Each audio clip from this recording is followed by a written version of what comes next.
Hey, this is my rhetorical analysis video where I'll be analyzing an essay from anarchist philosopher Emma Goldman and a now this video about anarchism. So, without further ado, let's get right into it.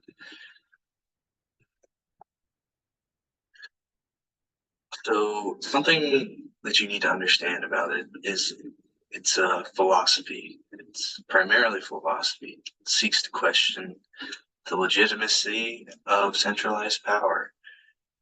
Um, Things like capitalism, the state, or religion, which, cause groups of people to have large amount of power.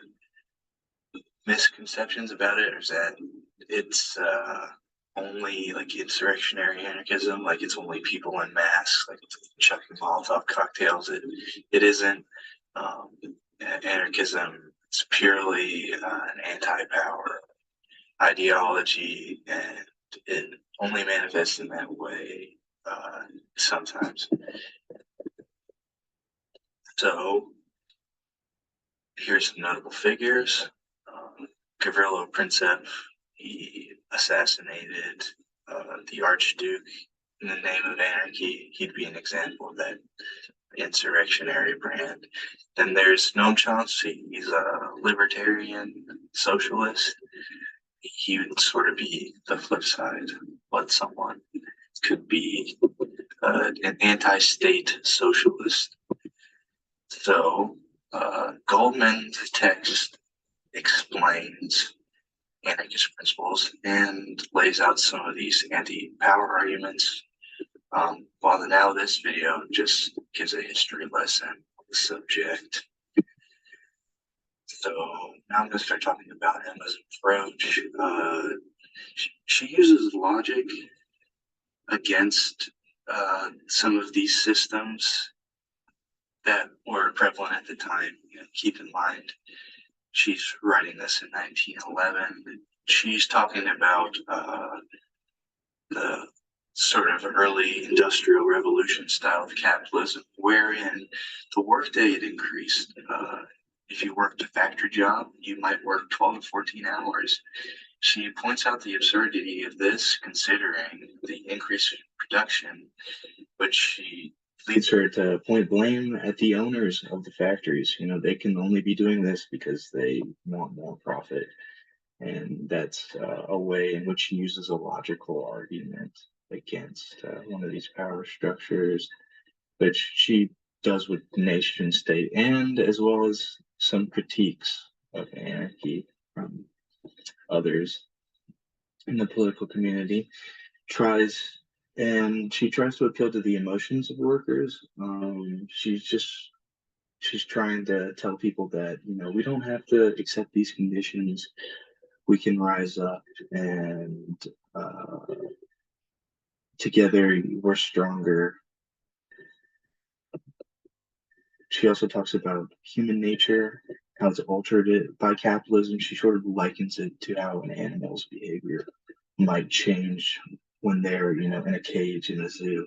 They act very odd, and she sort of pins this on some things like crime and things that the state is supposed to protect you from, but may ultimately be caused by our subjugation.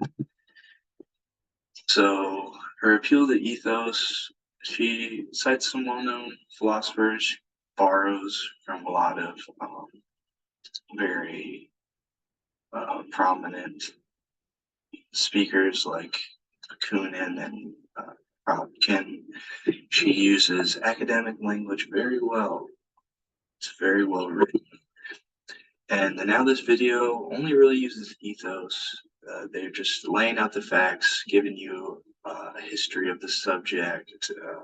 They also use academic language very well, and all the facts are verifiable. You can go look them up in Britannica or whatever. And yeah, they do a good job of laying it out. So they both use ethos, and they both use it in a very similar way. Emma uses ethos when citing anarchist philosophers to illustrate her points a little better, whereas the now this video uses ethos to give some credibility by citing prominent figures in the movement and just using direct quotes and getting to get their points across. And they both use academic language very well. They're both very well written. So the primary difference is intent. Goldman is trying to inspire people to get involved in the movement. And the now this video is just giving a history of the political ideology and its meaning. So this brings me to my thesis. Emma Goldman's piece appeals to logos, ethos, and pathos. While the now this video appeals only to ethos, this is because Emma Goldman's piece was written during a historical movement. She was trying to inspire people to believe her point of view and use multiple rhetorical appeals to do so. Whereas the now this video is simply meant to inform the audience of political ideology. They make no appeals to the reader because they aren't trying to sell you on anything other than the fact that they're credible enough to tell you this information. Here are my sources. Thank you for watching.